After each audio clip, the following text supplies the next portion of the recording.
There's some very special guests who are here in the room.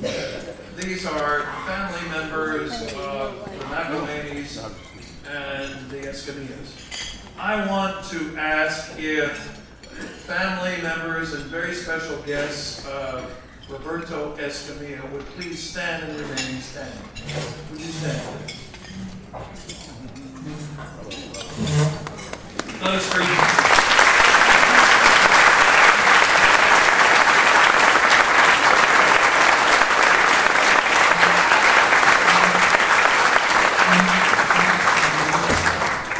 Now may I invite those family members and friends who are guests of the McElhaney's, please, to stand.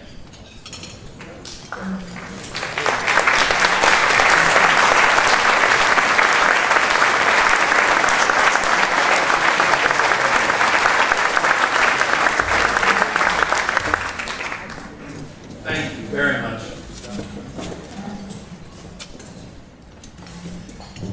When we organized the gathering for this evening, we made plans to welcome the president of Southern Methodist University, Dr. R. Gerald Turner, to bring remarks. But as happens in life, the university president, a urgent situation arose just over the weekend, and Dr. Turner was called out of town and to leave this afternoon.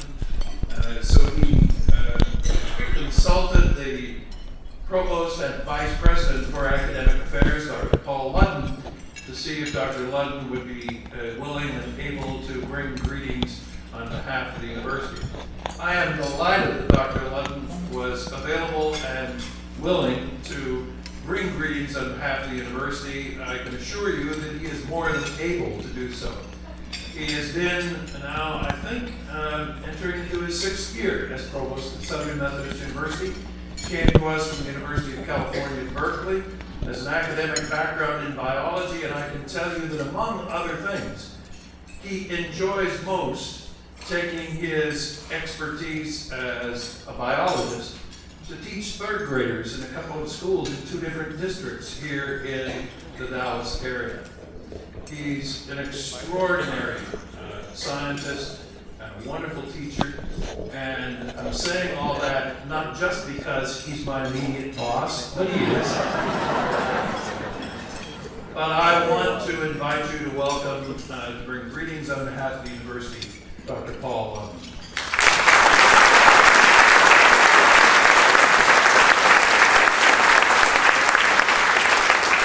Thank you, Bill, and welcome. On behalf of Gerald Turner, I bring you welcome. And when Gerald called me Sunday night to see if I'd be available to do this, he wanted me to convey that he truly was sorry that he couldn't be here. He is a kindred spirit with all of you and wishes he could be here to bring his greetings. And on behalf of the whole university, I welcome all of you. Now, recently, I rediscovered in my music collection and shared with Bill a song from a music collection I had since my grad school days, from one of my favorite groups that none of you ever heard of, the Goose Island Ramblers, a bluegrass jug band in Madison, Wisconsin. And they have a cut on there that's called Methodist Pie. I don't know how many of you have heard that. I'm not going to try and sing it for you. But it's a little ditty that celebrates the warmth and love and community of the Methodists. And boy, as I walked in this evening and saw you greeting each other, that song was going through my head because the warmth, the family, the community that's represented here truly is moving. It really is Methodist time. And that's wonderful to see. Now, also I was struck as I spoke with people around the room. People would say, "Oh yes, I got this degree here, I got another degree here, and then my uncle got a degree here, and of course both my parents got degrees here, and our kids are going here."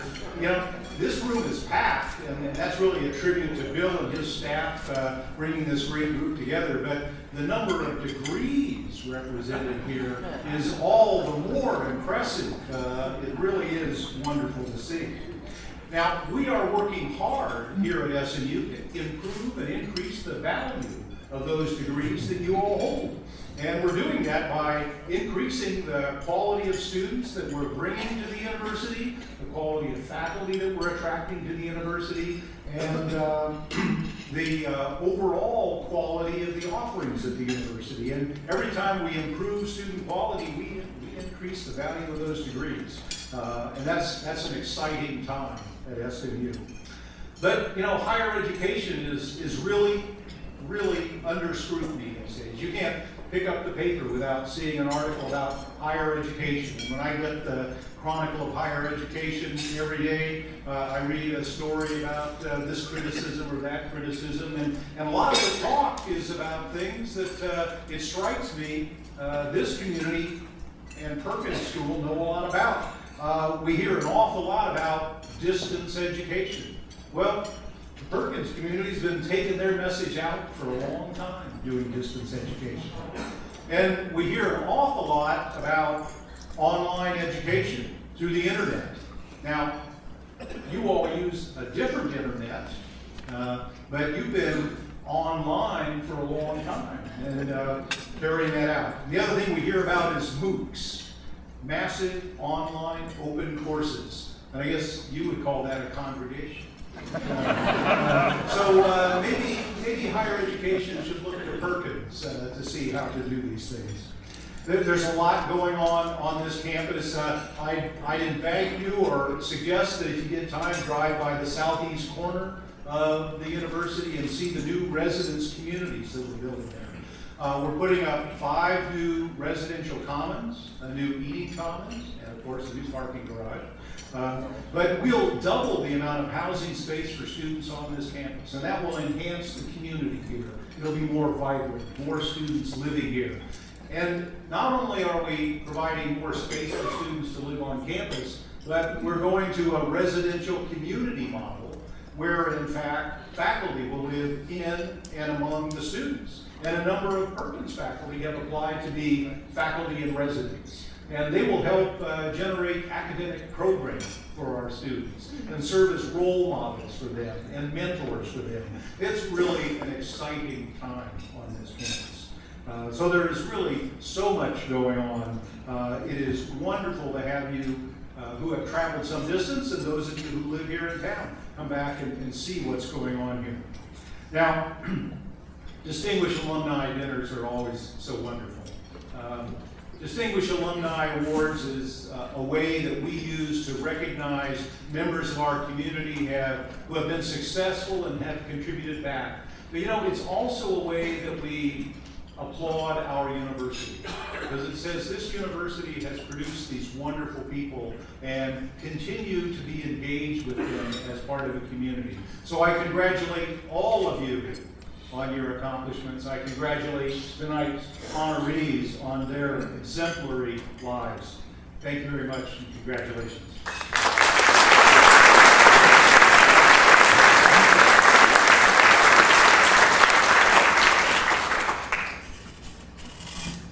Thank you, Paul.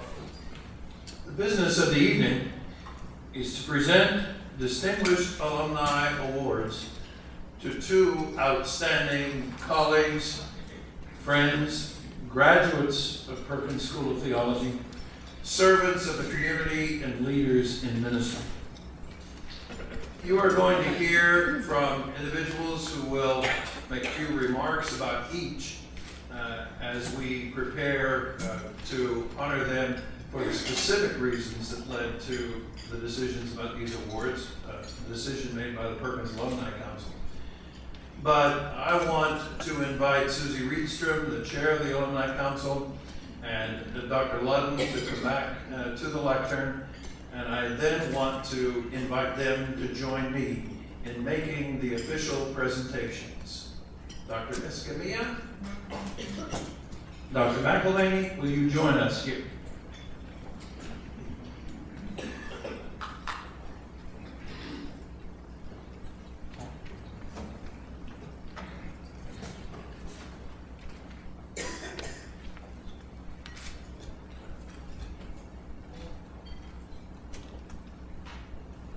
Roberto Escamilla, it is our great honor to present to you the Distinguished Alumnus Award for 2013 of Perkins School of Theology at Southern Methodist University.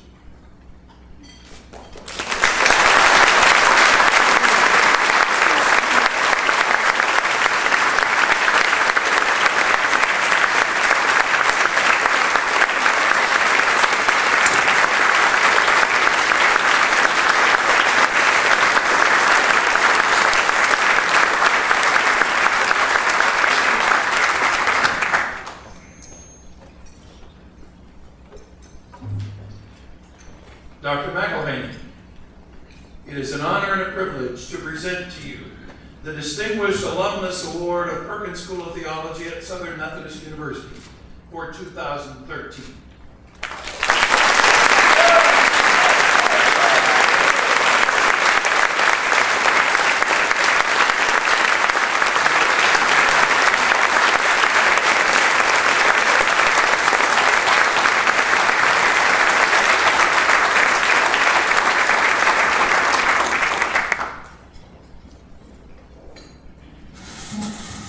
I now have the honor of presenting to you a ministerial colleague, a member of the Southern Methodist University Board of Trustees, and a good friend in ministry, Bishop James E. Dorff, who will offer some remarks and introduce to us the honoree whom we have just recognized.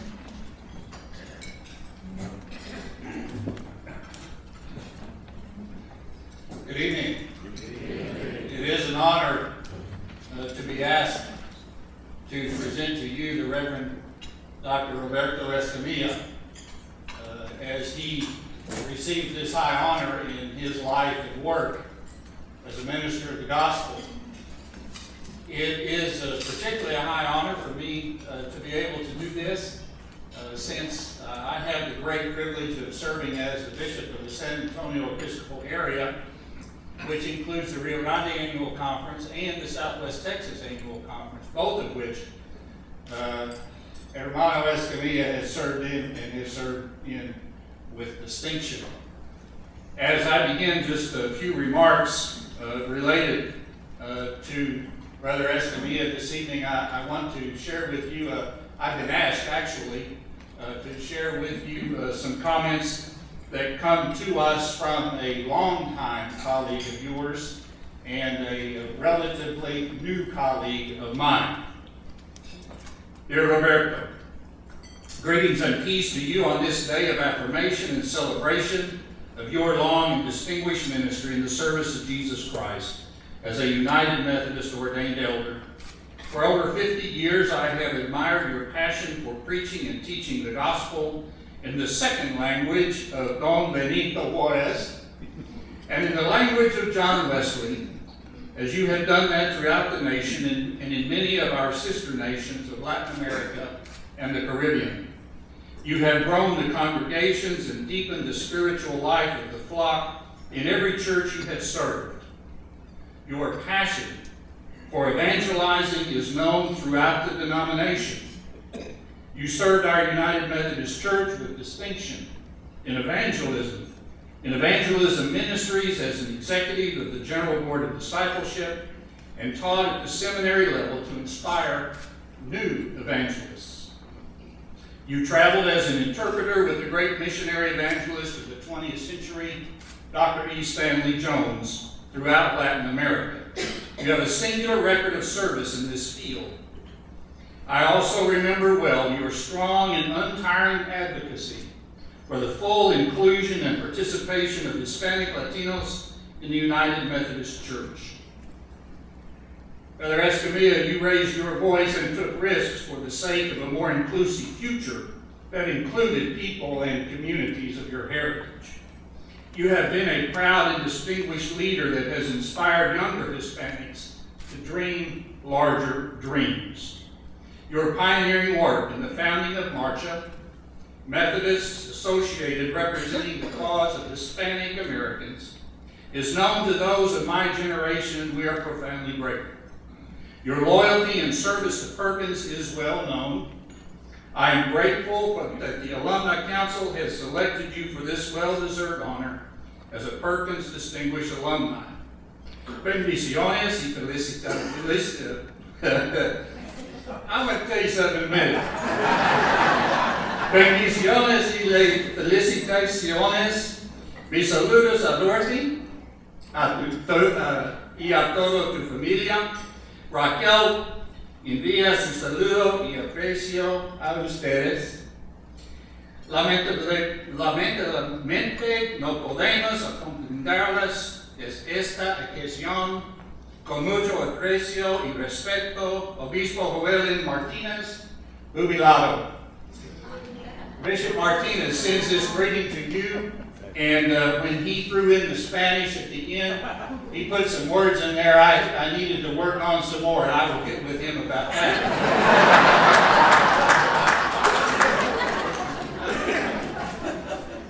My brothers and sisters, when you think about a distinguished alumni, you can read about the accomplishments in the material that is provided to you. You can reflect on how those accomplishments have made Brother Escamilla into who he is today, and yet, for just a couple of moments, I want to suggest that you think about two things that are indeed extremely distinctive when you think about Roberto Escamilla. Number one is evangelism. Now, my brothers and sisters, Roberto Escamilla was an evangelist when evangelism wasn't cool. He has devoted his life to the cause of evangelism. He has given himself to the ministry of the gospel of the proclamation of Jesus Christ, indeed for the making of disciples and the transformation of the world, and in so doing has sought to seek response in the listeners and the persons to whom he has proclaimed that gospel so well and so faithfully for so long.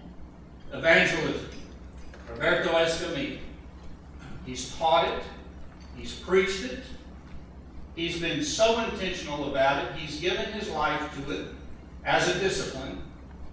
And he has indeed inspired generations of young persons to be engaged in this particular endeavor in the life of the church. It is very distinctive. In addition, I would share with you a personal experience which comes from many years ago that I know that Dr. Escamilla will not and does not remember, but I do. I do not honestly remember exactly when. It had to be in the late 70s or early 80s when I was a young associate pastor right here in this church.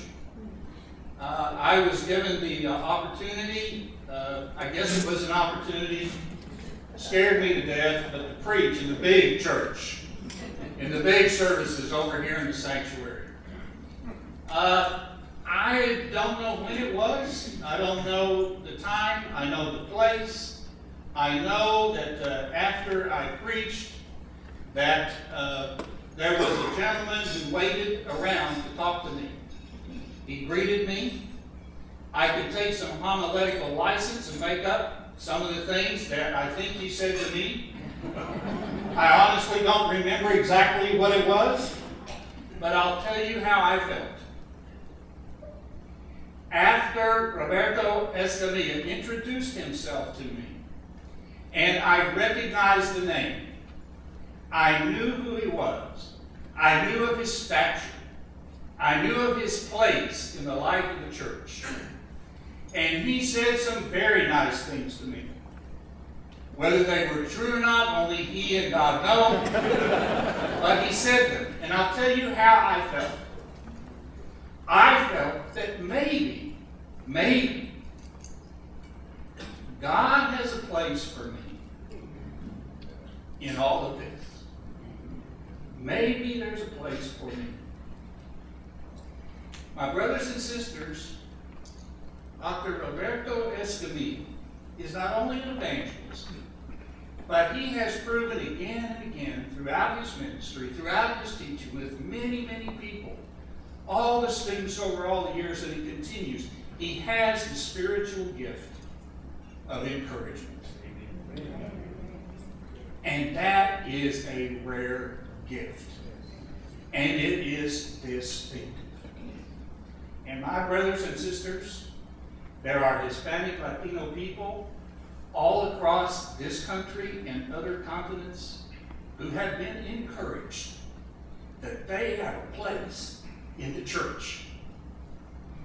In addition, there have been literally hundreds of people who have heard from Dr. Escamilla. We have a place in the church. And that is a great gift. My brothers and sisters, Dr. Roberto Escamilla is indeed a true gift to the church. He is an evangelist. He has the gift of encouragement, and he is still evangelizing and encouraging. And if you take evangelism and encouragement and you put them together, you will get a distinguished alumni. Dr. Roberto Escamilla.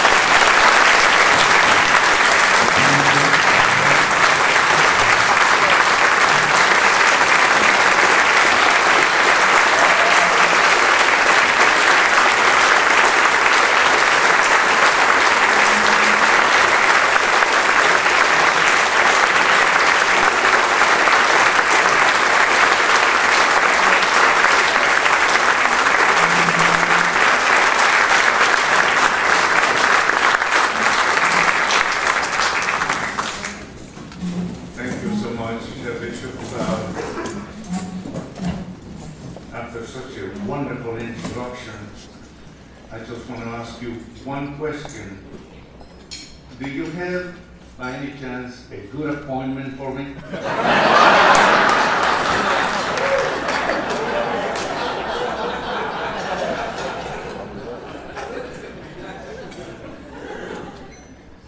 I'm very happy with the place where I serve, and hope to continue to serve with wonderful people who are here from Ada, Oklahoma. I'm not asking for any appointments.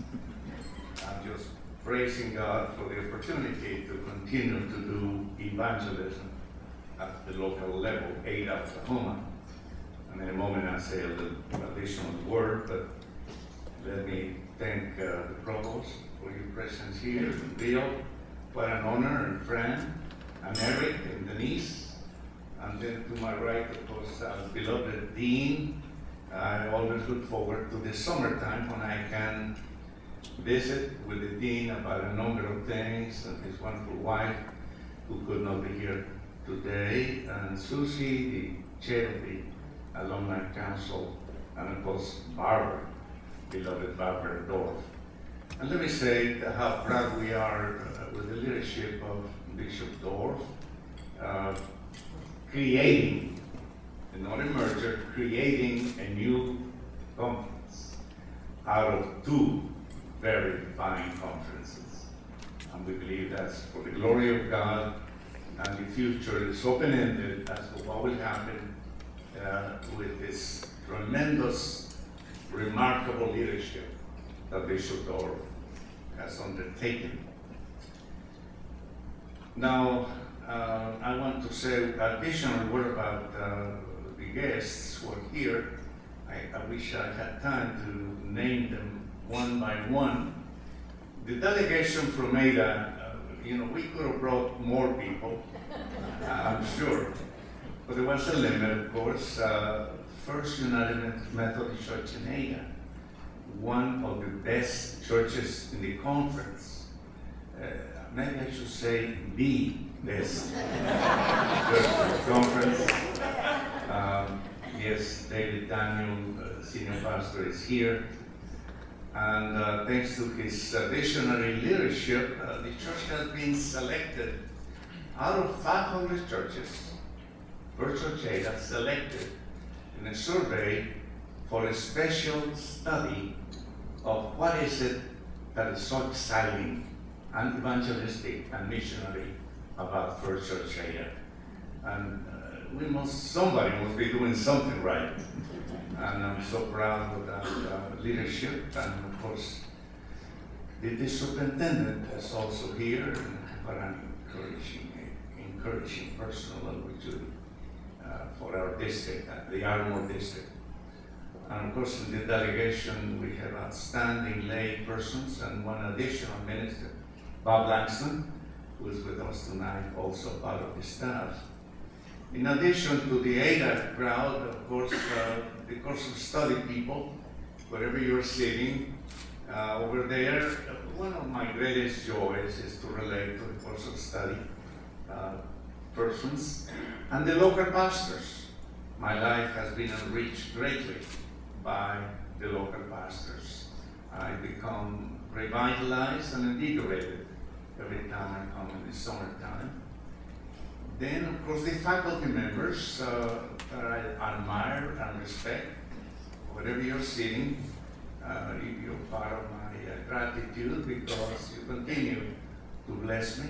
All the other bishops who are present, again, I will not name one by one, but your presence here means a great deal to me. And last but not least, my beautiful wife, Dorothy, to my right, and then the intelligent and handsome 3 sons who are here, and intelligent and beautiful daughter is here somewhere helping me coordinate some of the arrangements. To all of you, I certainly thank you. And before I say anything else, have you heard this story about the Presbyterian lady? You haven't heard it? How many? The dean thinks it's funny ahead of time. So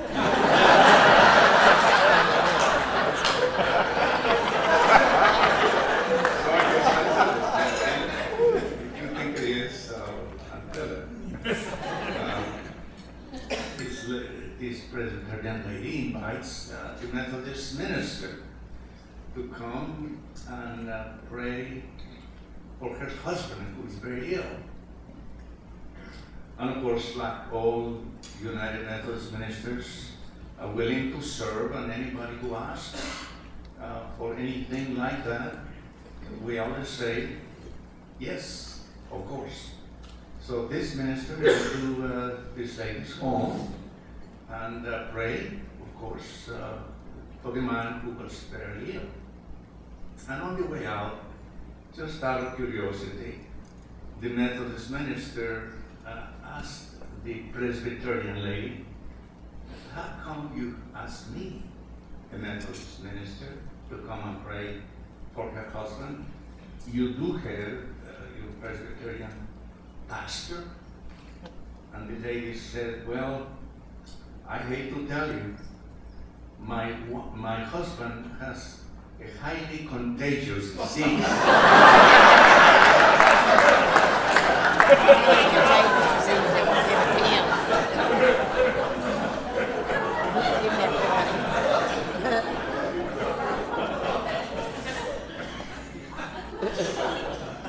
And if anyone would get it, the doctors have said that it could prove to be fatal.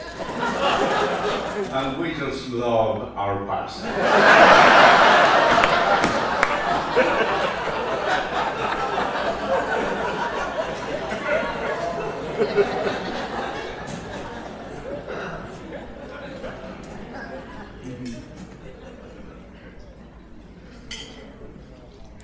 One of the most wonderful memories I have of Perkins is a man by Dr. Albert C. Acker.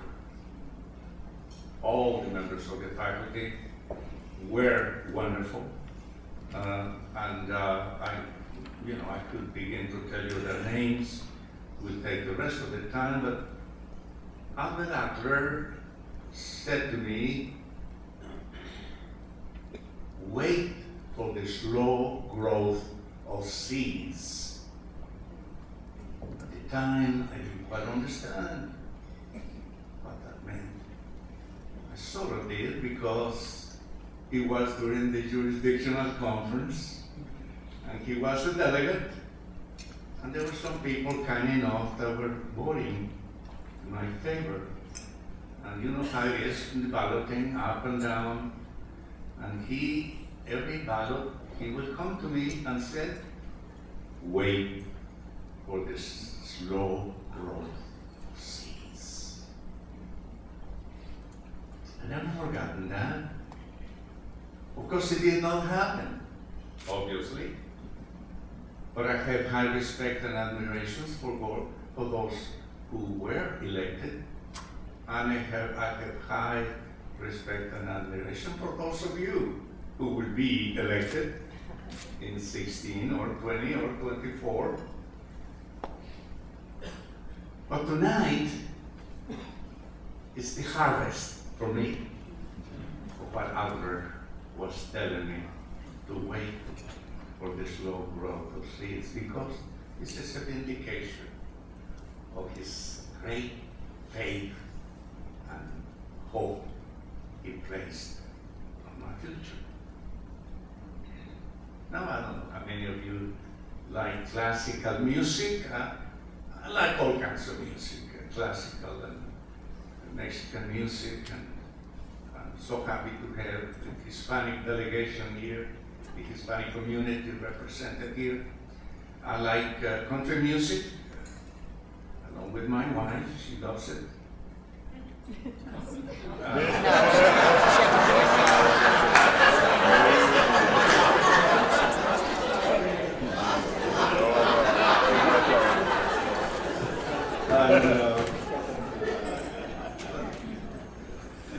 Classical music, Beethoven's Fifth Symphony. I could hear it all day, if I could, at night. And someone has said that when you listen to Beethoven's Fifth Symphony, it is like destiny knocking at your door. Destiny knocking at your door. And I have thought about that many times, and I will paraphrase that statement to say that, in my case, the hand of God leading me all the way, including tonight. I could not begin to explain to you how I do not comprehend myself, but time and again I have felt and been guided by the loving, gracious hand of God. Now today in the USA Today, you saw the whole page. God made farmers. Whole page. Probably watched the Super Bowl last night. The commercials are the best part of the Super Bowl. If you don't like the game, just watch the commercial. It was one of the commercials. And then the USA Today whole page. And guess what? A beautiful country church with the high steeple and the cross.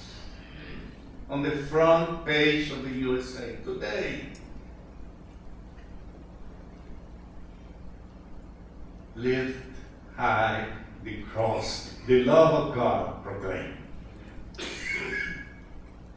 That's what I believe, as the bishop has already alluded to.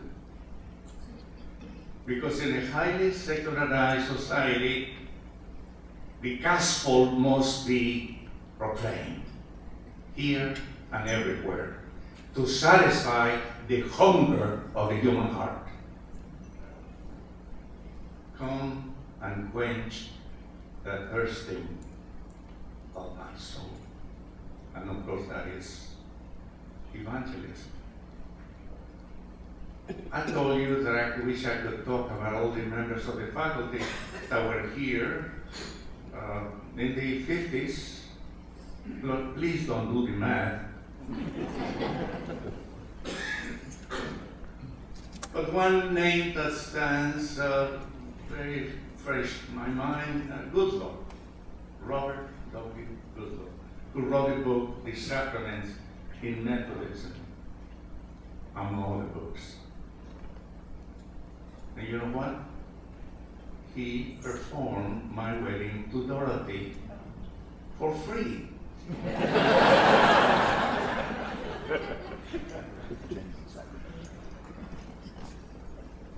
I did not pay for his travel. I did not invite him for dinner. I did not pay for his hotel. I didn't even remember sending him a thank you note.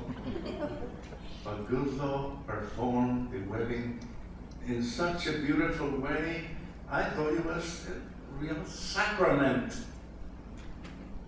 He made the wedding ritual a real sacrament, or a sacramental form, and tied the knot so well that Dorothy and I celebrated our 58th wedding anniversary last Christmas Eve.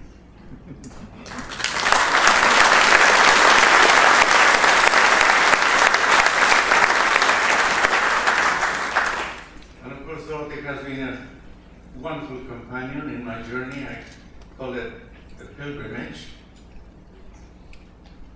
in joy and in sorrow, wherever I have served, in Texas, New York, Nashville, traveling, being absent, and assuming the responsibility to bring up those 4 kids in the right way, and it's been great. But she was also the best critic of my preaching. How I needed that. If I have improved any in my sermons, it's thanks to somebody who was honest enough to say to me, this is what you need to do. Thank you, Dorothy. And half of that plaque is going to be for you, if we can break it in 2. He's saying wind it up, but I can't.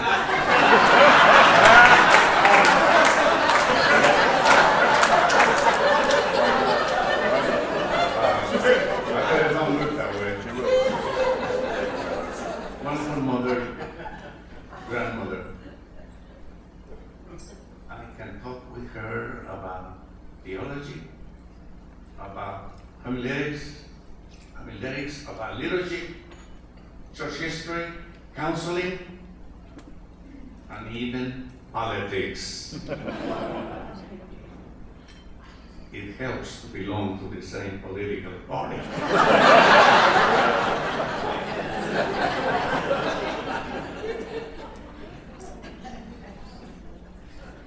She has traveled in 6 continents. That's right, 7. That's what I mean, see?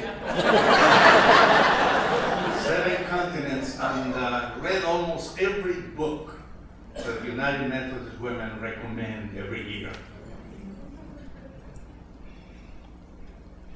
So you can see how grateful I am for somebody who has been able to share the ministry under recognition tonight. Now let me say a word about some of the mentors in addition to the faculty here. And in my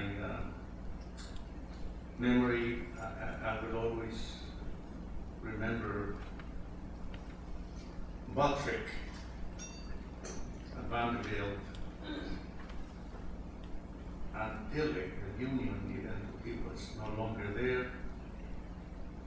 How he helped me to understand the theology of acceptance, how the grace of God can overcome all kinds of estrangements and alienation. That's still. And then Niebuhr, Reinhold Niebuhr, he was no longer there, but it seemed like I could hear through the walls and through colleagues something about his great theology of Christian realism. And I wanted to tell you a story about Niebuhr and talk about realism. You let me, Bill, take some of your time.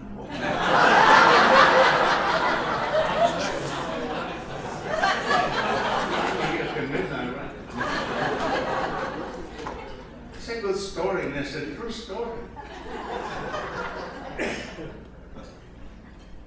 he was driving in Massachusetts and ran a stoplight.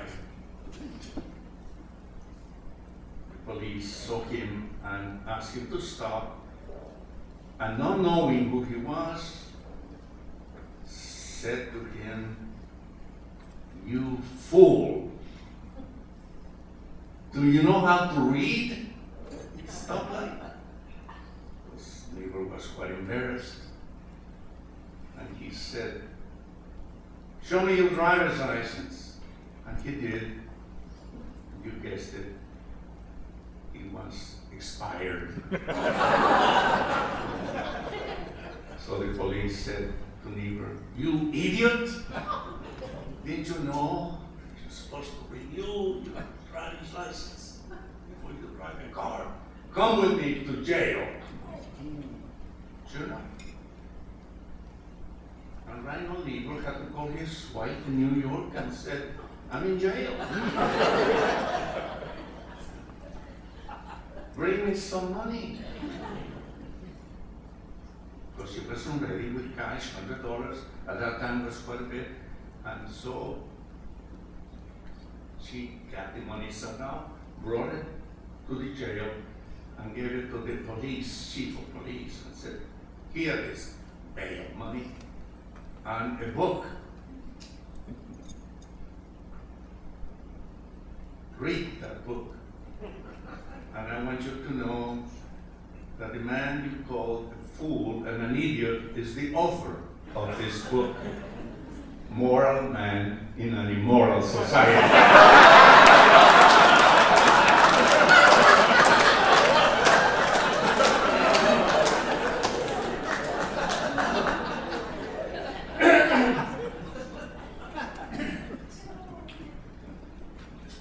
Craddock, oh, what a man about preaching. Just, by doing not only a good exegesis of the passage, but of the congregation. But in every pew there is at least one broken heart every Sunday morning. I believe that. Talk about the ban of Gilead. And then I could talk about, of course, Cervantes, and the Mano de la Mancha, and the Impossible Dream, and the Unreachable Star, and to bear with unbearable sorrow, to read the Unreachable Star, to dream the Impossible Dream. That has been a real inspiration to me out of that novel, because, make no mistake about it, it is about a radical transformation of an ordinary waitress, Aldonza, into a beautiful Dulcinea. That, my friends, is the gospel in the so-called secular drama. Transformed person. That's what we're about. So I could mention my own son, Paul, in his incredible book with the subtitle, Listening to the Voice of God in a Noisy World. He says, when you tune in to the whisper of God, you learn to address life in a fresh, simpler way that outlasts the noise and worry of every day. Buy the book. And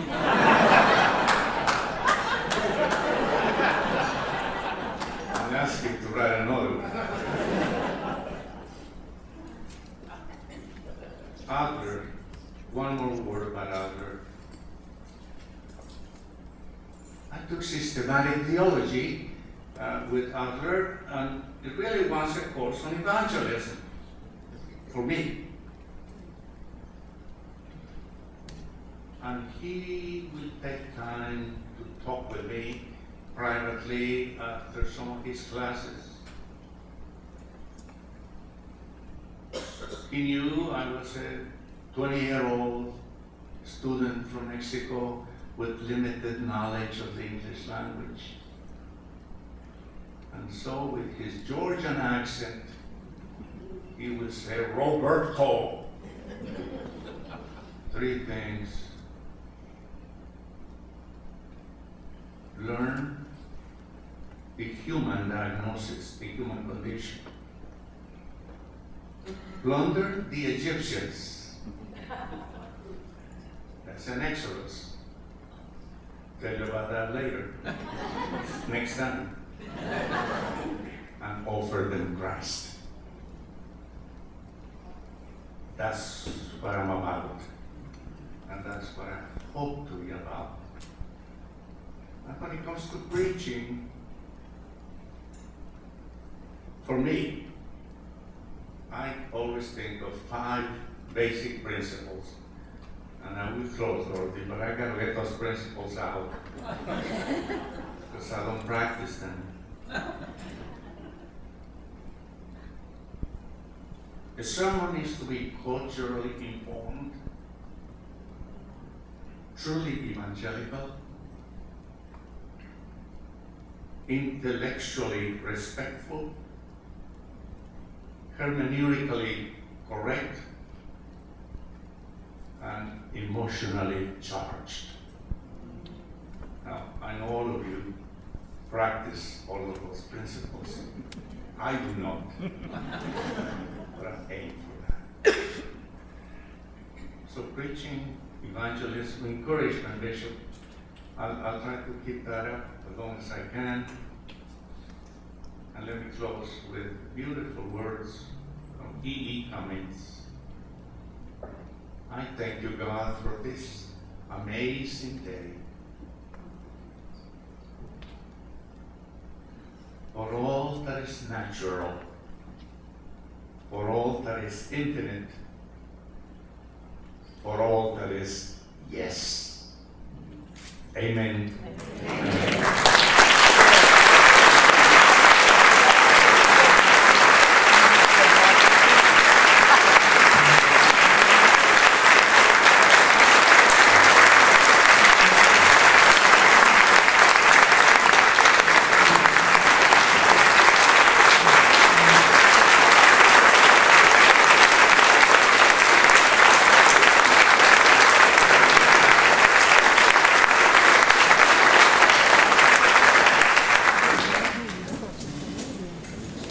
In the course of his introduction, Bishop Dorff referred to the time that Roberto was connected to the great evangelist of the 20th century, E. Stanley Jones.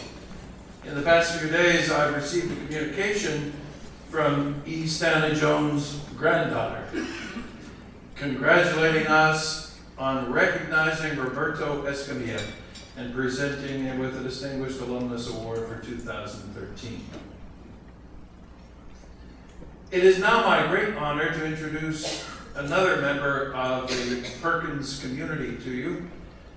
Earlier in the evening, as I was introducing the persons at the head table, I had an opportunity to greet on your behalf not only Bishop Dorff, but his wife Barbara.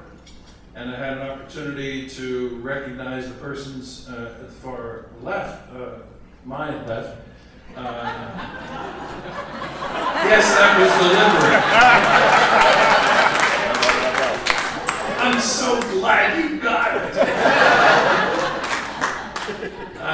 Judge Denise Garcia and her husband, the Reverend Eric Folkerth. Eric is the pastor at North Haven United Methodist Church, clergy member of the North Texas Annual Conference, and it's my pleasure to invite Eric to come to the lecture.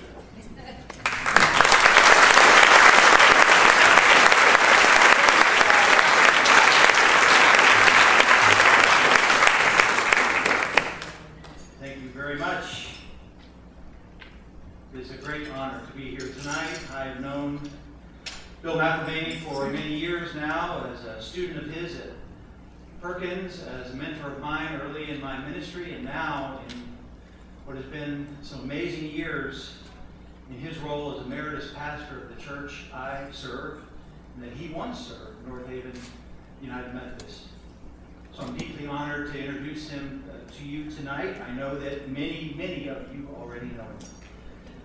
With apologies to the outstanding Perkins staff of the present or the past, the thing I've always said about Bill is that he was my favorite professor. It's absolutely true. I am well beyond needing to score points with him. It just happens to be the truth. It wasn't his teaching that inspired me. It was his life, his witness, his personhood, who he was. It gave me hope. And it gave me hope in a very, very specific way.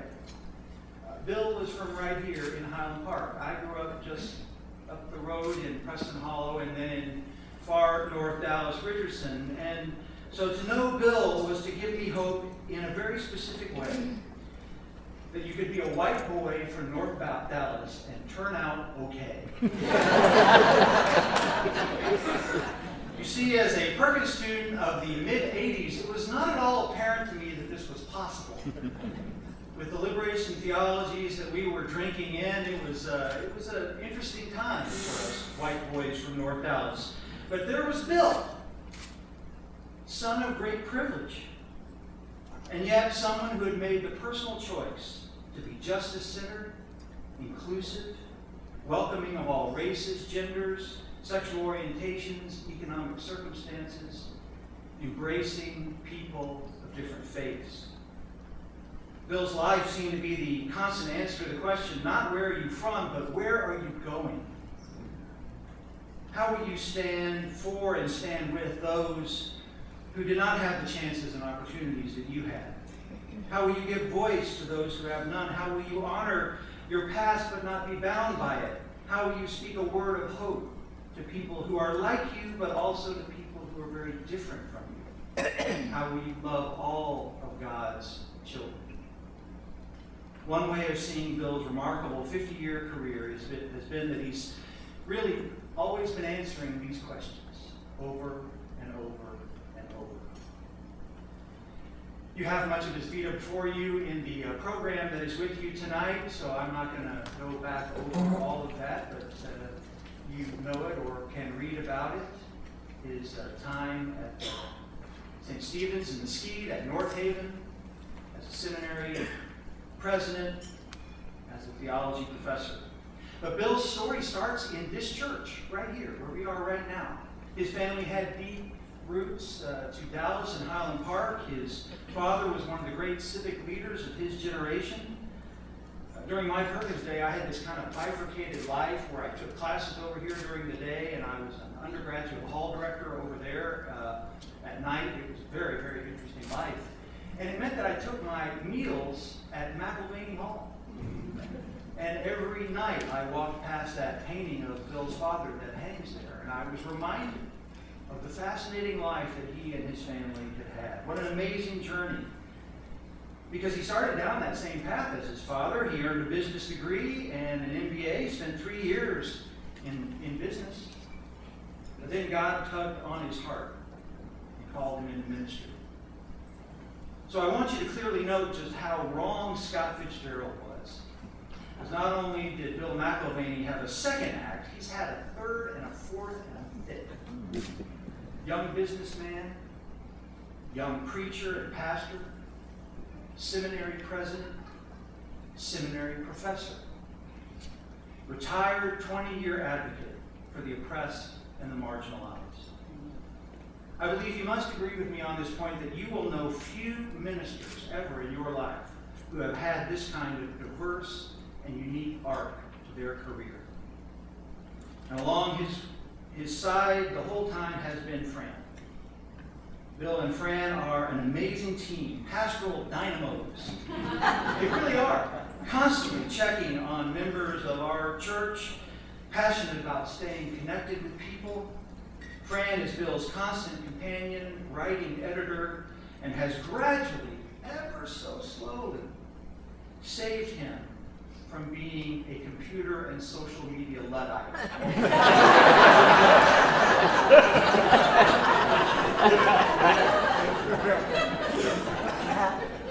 Very hard, but she's working on it. Their love, their passion, their zeal for each other and for serving the world inspires us all. They have 2 children, John, who is right here with us this evening, and Shannon, who lives with her family in Massachusetts. And I love hearing Bill over the years speak so lovingly of his children. Bill has allowed me to share with you a story of his life that I know he finds a little embarrassing, but I find powerful given who you all know him as. It's early in his adult life or his college life here at SMU, just across campus at a fraternity house. The fraternity that Bill belonged to. And Bill stands at one of those meetings to defend the segregationist policies of his fraternity.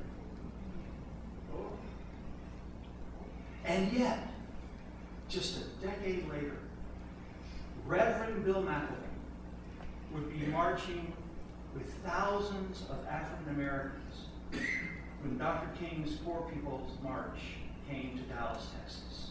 One of the only white pastors to join African Americans that day. Just a decade later.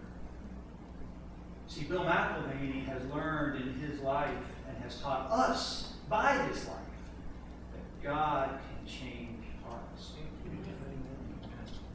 So completely has Bill learned this that in more recent years, Bill has become a passionate advocate for the inclusion of others, LGBT people, for example. Because Bill so passionately understands God's desire to include everyone, Bill believes that God is still transforming lives on this issue. And so complete is his love for that community that he and Fran are grandparents of choice for several of North Haven's LGBT families, some of whom are here tonight. Bill talked about this kind of transformation of a person's life, a person of privilege's life, in his great book, The Good News is Bad News is Good News. It's one of my favorite books of Bill's that I read when I was in seminary. It's great for people like us to read who've come from a place of privilege. Here's what Bill says in the book. Quote, I thank God that the gospel has interfered with my life in countless ways. When I have sought security, the gospel has pointed me to loving risk for others. When my vested interests have blinded me, the gospel has beckoned me to open my eyes to a world beyond my interests. When I get hooked on status and privilege, the gospel holds before me a picture of a crucified Savior. In Bill's life and ministry, he has been called communist more than once, and in more than one decade. Really? That's hard to do. In 1969, the most famous time, a peace march, which went from Grand Prairie over here to Dealey Plaza in downtown Dallas. The gathered speakers are there, and some John Birchers who've been yelling communist at the peace marchers the whole time throw red paint on everybody. Some of it gets on Bill and on his suit. A Jewish friend says to Bill, don't you ever throw that suit away. It's a mark of honor. And just a few years, years ago, maybe 2-3 years ago now, while protesting something I won't get into here, it's really pointless now.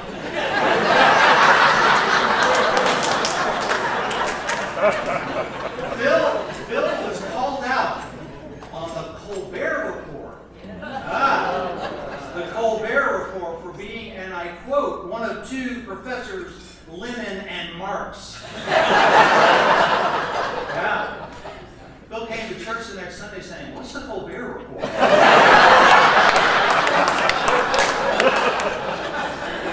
And then the next week he said, I've been in the New York Times, I've been a published author for 20 years.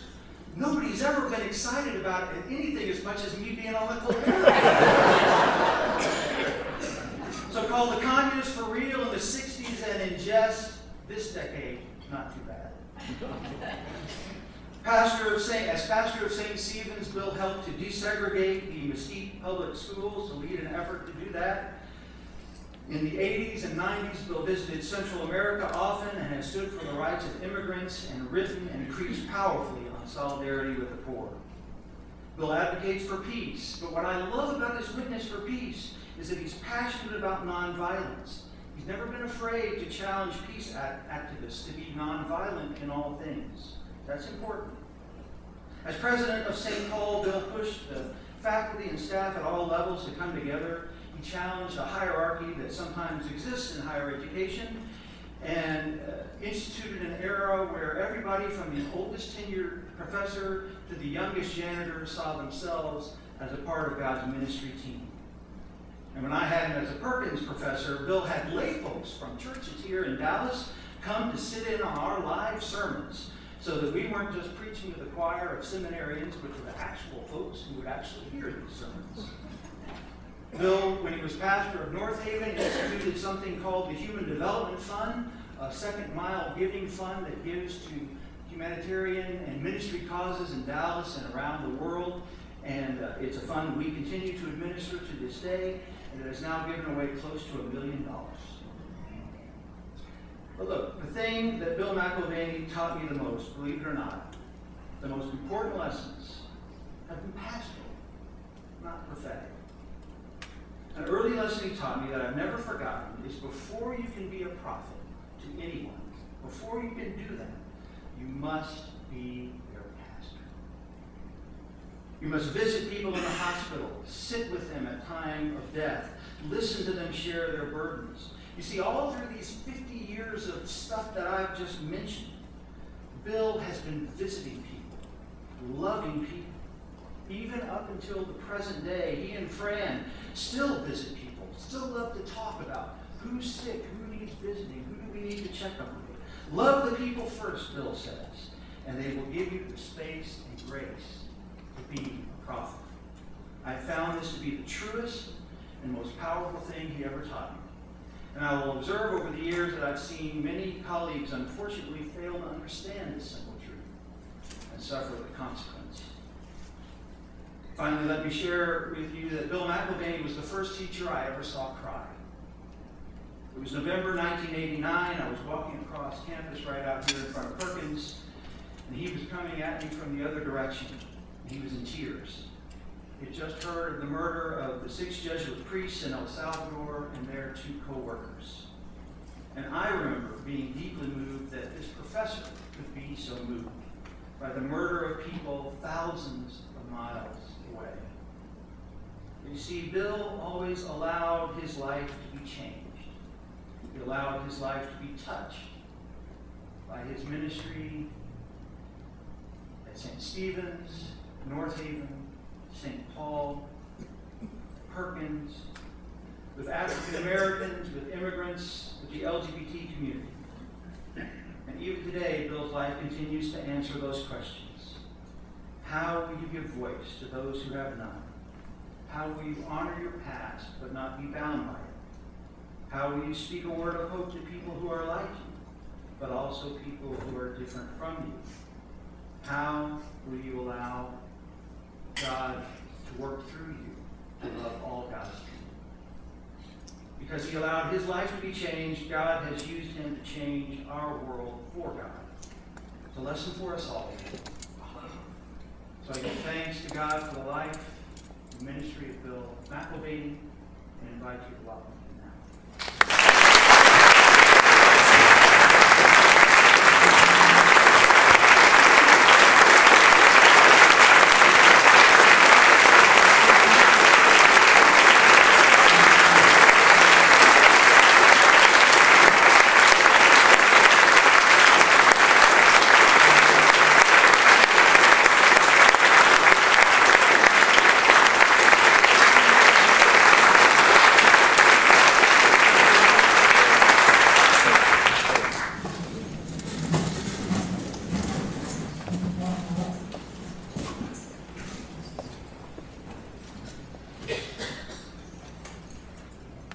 As Eric indicated, we first met each other in preaching class. It was about 1985, to be about right, Eric.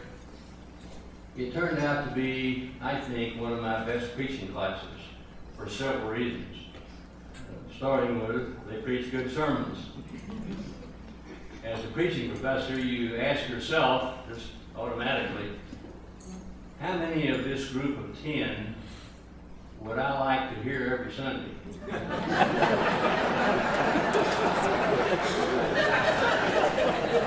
And I can tell you that Eric was one of those that I felt I would like to hear, and it was a good thing because he became my pastor.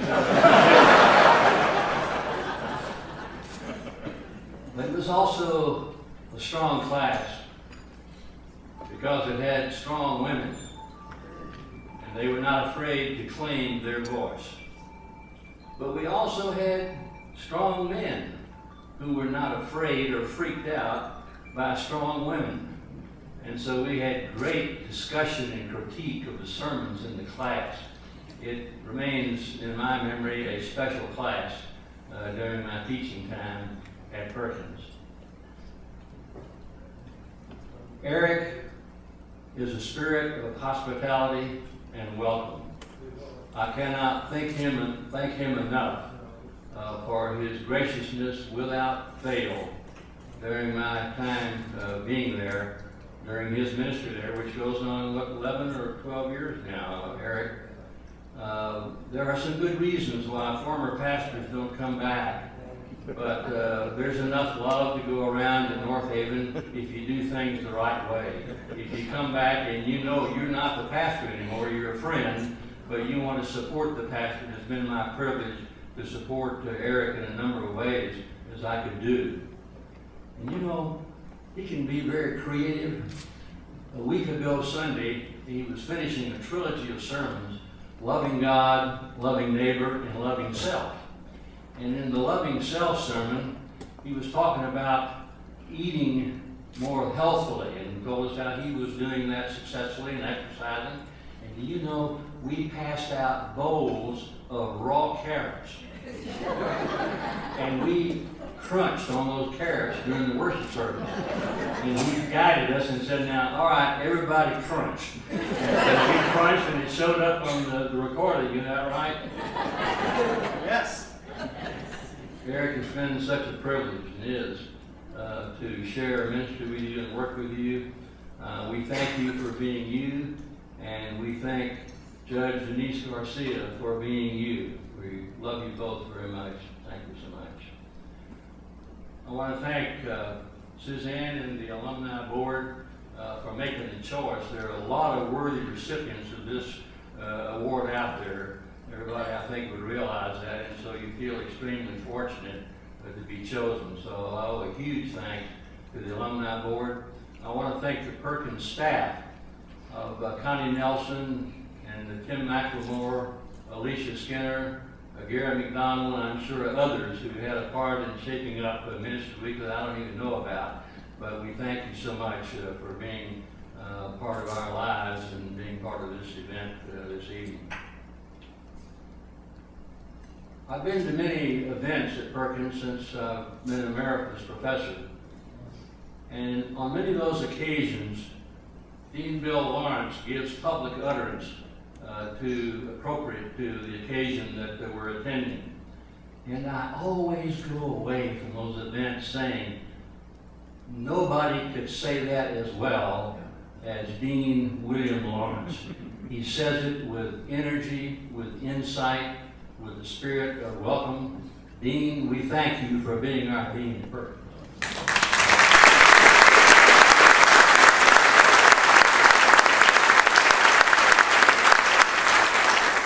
Sorry that President Turner is not here tonight. I wanted to say a few words, but I will thank Provost Paul Luck for being here instead. We appreciate your representing SME. I want to thank so many of our family and friends for being here tonight. I cannot tell you how special this is that you made the effort to come. And I wonder sometimes if I underestimate my friends, because so many of you said when I called, oh, we'd love to come. And I didn't say what I was thinking. I thought, you would? Well, you're here tonight, and we thank each one of you for being here, family, and we think of all of you as our extended family. So we're grateful for your being here tonight from many places, many times, and many sources. When I finished Perkins, I went on to Union Theological Seminary. I know those professors well, Roberto, and it's a pleasure to share this honor with you tonight, and those who have gone before us and those who will come after us. I wanted to study under Dr. Paul Scherer, a great Lutheran professor of preaching. Well, there were 5 of us in Perkins. We were all bachelors, and we all ended up getting a place up around 120th Street as students at Union Theological Seminary. Well, it happened that 2 or 3 of the brothers were getting engaged, getting married, and I was feeling a little bit left out. Nothing like that was happening with me. So I wrote a letter. It actually was a letter to Schubert Ogden. We kept up some correspondence, and I said, Schubert, told him the situation about my friends getting engaged, getting married, and I said, I'm feeling a little bit left out, but I can't help but think that somewhere along the line, hopefully not too far down the future, that God is saving up for me one heck of a Lollapalooza.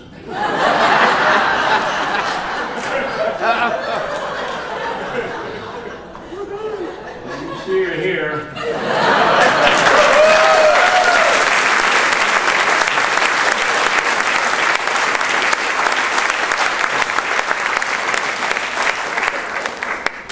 Tell you this story, you will be amazed. We haven't quite had 58 yet, but we've had 52. We were the old-fashioned type, and we didn't live together until we got married, and she moved into my $12,005 house on Caracas Street out in Mesquite when I was knocking on 1,700 doors to start St. Stephen. It was a 3-bedroom house. The middle bedroom is sort of made into a study. So one day I'm reading theology, and the phone rings, and I understand the woman's voice on the other end to say, "Is Mrs. Charlie White there?"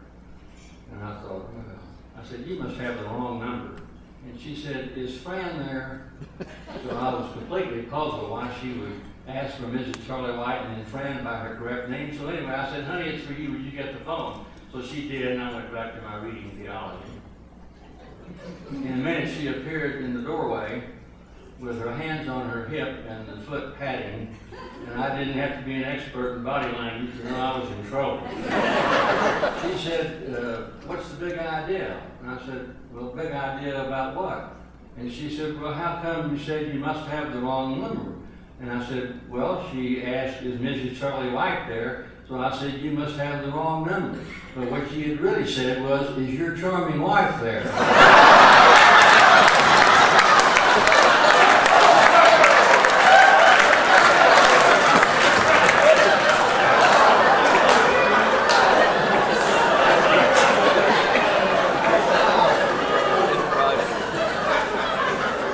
Guys, I don't need to tell you, don't ever go there.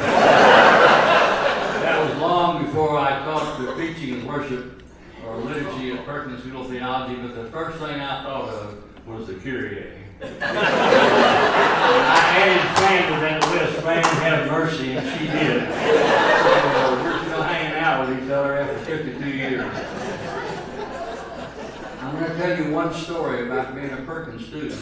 I hope to tell you one about being a Perkins faculty member, but we're probably not going to have time for that. We'll see. And now I want to tell you one story about a connection between Perkins School of Theology and St. Paul's School of Theology, where I served for 12 years. I came to Perkins as a second career student. There were many of us in those days, perhaps still may be the case. I'd worked for a bank in Dallas, and I was an oil scout for a Continental Oil Company. And so the Lord finally sort of got a hold of me in a little different way, and I ended up coming to Perkins in the fall of 1954. One of my first classes, maybe the first, was with Joseph Wesley Matthews. If you ever had Joe for a professor, raise your hand. That goes way back, not too many here, just a few. Well, we were excited about hearing our first words in theological education. Joe's reputation had preceded him, and he could just, his reputation was he could just scare the jabbers out of most students. And so we were waiting for him to come to class. He came a little bit late, I think on purpose, just to show us he was in complete control. So he goes around the class just kind of looking at us without saying anything, and then opens his mouth, and we all kind of lean forward to hear our first words in theological education. They were these: if you've never been to Waxahachie, you've never been to Waxahachie. But you will. Well, I knew Waxahachie was a county seat town about 30 miles south of Dallas with that old courthouse with a little gargoyle on them. But what did he have in mind? From time to time, Joseph Wesley Matthews just kept saying this in the class. If you've never been. And I thought, Lord have mercy, what have you got me into? Never did tell us what it meant. Didn't have to. We finally figure out in our neophyte theological minds that for whatever reason, maybe God knows or who knows, that Waxahachie, for whatever reason, was his code word for the up against it. This was pure existential theology for the up against it. You haven't been there? You'll get there sooner or later, brother or sister. And this started a movement of wrestling and change with theology I had never done in my life. And it's not like some automatic stair step on an escalator or stairway. It's like a wrestling match at the Jack. In the first stage, I call duh. That's right, just duh. And I'm using it in the opposite sense, that it's usually duh me, well, everybody knows that, roll your eyes. And so Fran and I do duh around the house every now and then. What the hell is this? I'm using duh in the sense, I just don't get it. I just don't get it. And I'm not trying to be humble by saying I have always considered myself, I think correctly, as a slow learner. It was duh. Well, while I was in seminary, there was a kind of metamorphosis. And duh became uh-oh. Ever been there? Uh-oh. And uh-oh was a sense of discrepancy between where I was and where I began to understand the gospel calling me to go. And I thought, I don't know if I want to go there or not, but there was part of me that said, maybe so. Uh-oh was a combination of apprehension and anticipation. It was this torque between the two. And so I wrestled with that, and to tell you the truth, it was the first time in my life that I did serious theological reflection. And no telling where that'll take you. And while I was in seminary still, the uh-oh became aha. Aha. This is what this is about. Enduring values for life. One whose love created you and will not let you go. One who calls you to begin to care about people and love people that you never dreamed doing so. About being more honest with yourself than other people. It was a marvelous, wonderful discovery, aha. And then aha did one more movement or one more turn, and you know, I've never known quite what to call it. For lack of a better term, I just call it, oh God. And you can say that in different ways. Oh God was the shift, the movement from charity to justice, the movement from peacefulness to peacemaking, the movement from friendship, although you still have that friendship, to advocacy. Because if you're going to be a real friend, you're going to be an advocate for your friend who needs some advocacy, and also calling them to develop their own voice on the way. It's been a pretty wild journey, and I'm heavily indebted to Perkins School of Theology for that journey.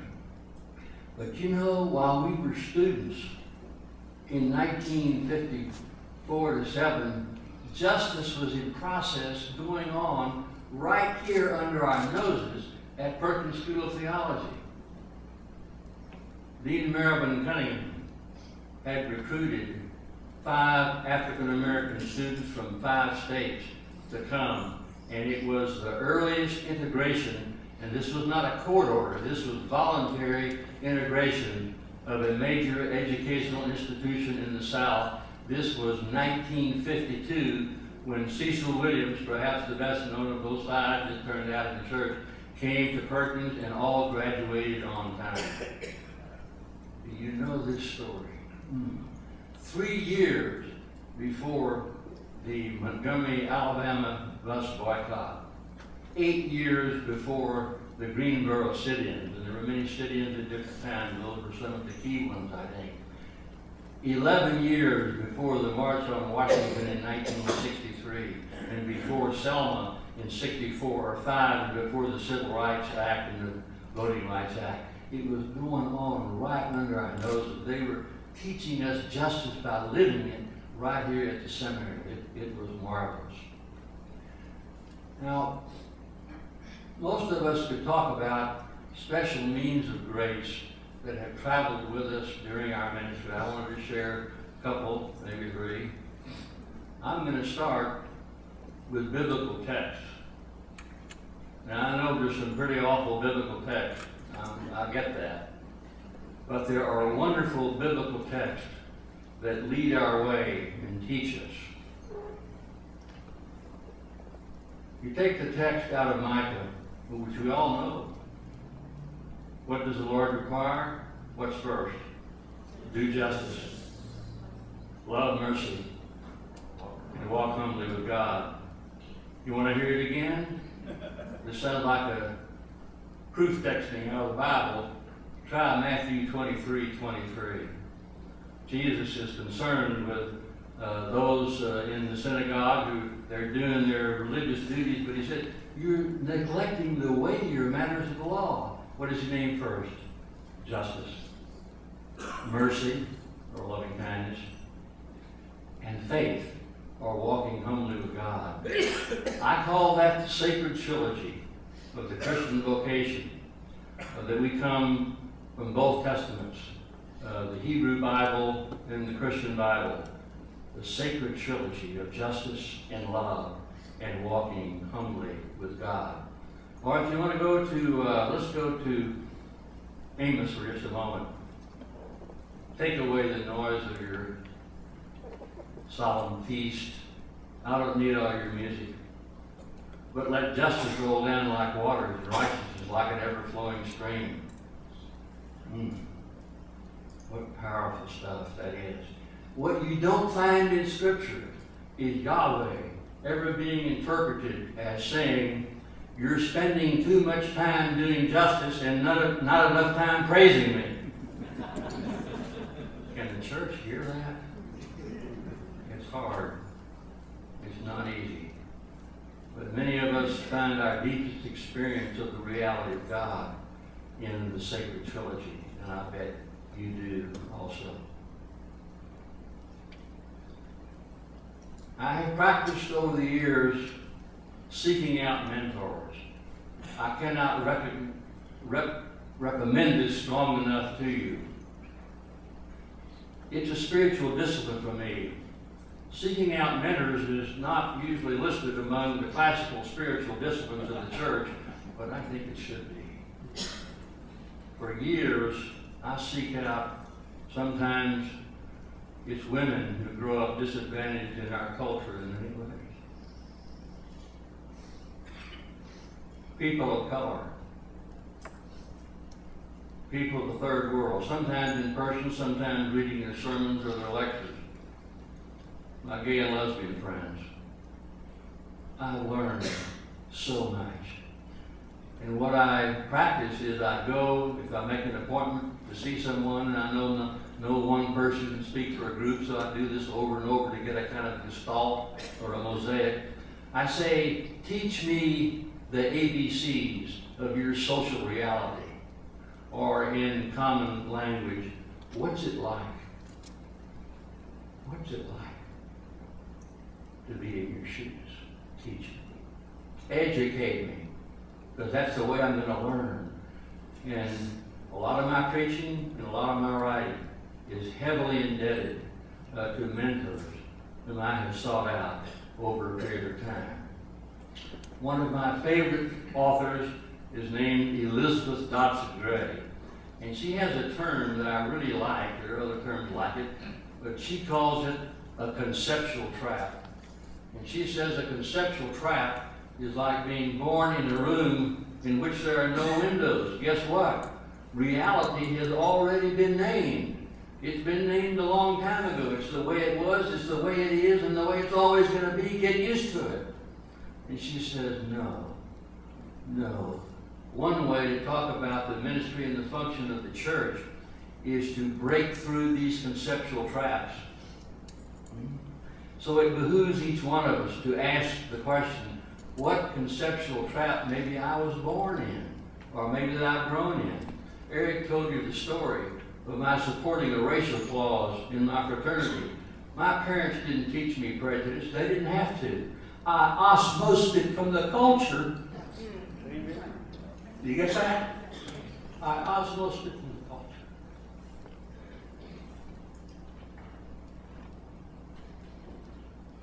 So what are the conceptual traps of the United Methodist Church? We're working on it. It was in the 1950s until we ordained women. It took a long time. We're still struggling with how best to love our gay, lesbian, bisexual, transgender friends. We have work to do, brothers and sisters. And I hope and pray that the church will keep moving on this issue, because we're way behind. Well, one more special grace for me is the Eucharist. I'm glad that Roberto mentioned Robert Goodlow and the sacraments. I really learned that the Eucharist is profoundly personal and profoundly prophetic, the latter being what I call perhaps the greatest secret in the North American church. I learned this in El Salvador from Maria Margaret de los Pobres. You think it was by accident that Archbishop Romero was assassinated while he was celebrating the Mass, the Eucharist? Salvadoran military knew that the Eucharist was a sign and sacrament of justice and of hope and of a better life. How could it not be profoundly prophetic? After all, we're talking about the barrier breaker and the community maker.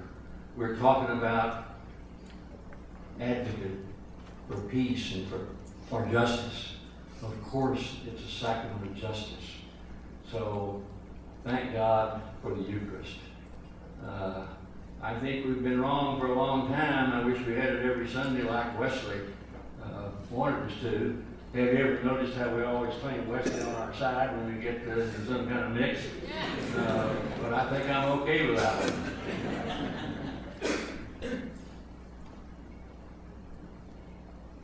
Tell you one story now about Perkins in St. Paul. I never thought I wanted to be in the academy, either as an administrator or a teacher. I just wanted to be a pastor. And so when St. Paul dialed in my name and came down here with an interview committee years ago, I'm going to be real honest with you, I was kind of pretty smug. I've given them some pretty impressive names that references, you know, like well, Bishop Kenneth Pope was our bishop at that time, Schubert Ogden, Zan Holmes is here tonight, and some others, and I thought, you know, they're pretty good. Well, they come out to my church and say, yeah, we've interviewed those folks and some of your buddies in ministry around here, and now we would like to interview the custodian of your congregation to see what he or she has to say about you. Wow. That told me more about St. Paul's School of Theology than all the catalogs put together. Well, as it turned out, I was in good with my custodian.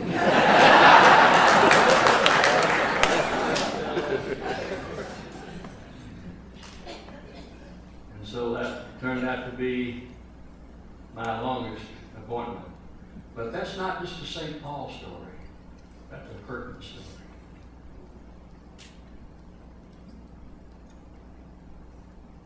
Perkins prepared me to understand more than I would have, at least, about how power works. That we emit signals, those of us who have any kind of power, and sometimes we don't even know we're emitting those signals. Sometimes maybe we do, and we need somebody to tell us. We need secretaries to tell us. We need maintenance people to tell us. We need people that are with less power to tell us how we're coming across, and we need to listen to that. Finally, this. 4 years ago, on my birthday, I was driving down Preston Road. And I see this big sign. It has the name of an organization, a telephone number, maybe a website. But the big thing it said was assisted living. Now, assisted living conjures up images of decline and frailty, doesn't it? And I don't want to make any kind of light of that. You can be sure of that. But I started thinking about that, and I started thinking, assisted living? I've been the beneficiary of assisted living since the beginning of my life. And you have too. And I'm not getting into that issue of when life begins. You can settle that on your own. All I know is, whenever we say life begins, we're indebted to assisted living. And as we all know, the Wesleys have this tremendous inventory of grace, of prevenient and justifying and sanctifying and perfecting. Well, I'm going to call this pervasive grace. It's kind of an umbrella over all of our life and embraces all of those other forms and means of grace, assisted living. And what I really want to tell you tonight, most of all, is how heavily indebted I am to Perkins School of Theology. Perkins has been a major agent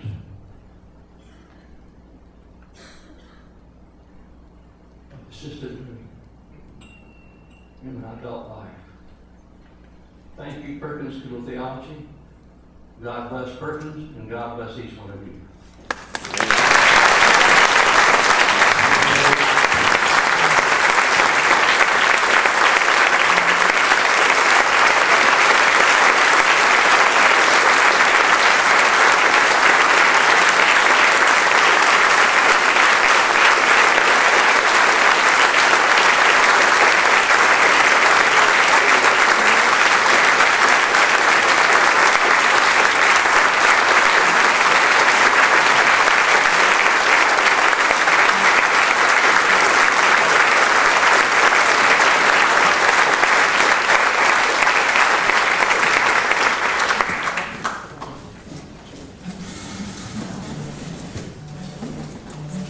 Thank you, my sisters and brothers, for a wonderful evening and for the privilege of sharing with you this opportunity to honor Roberto and Bill.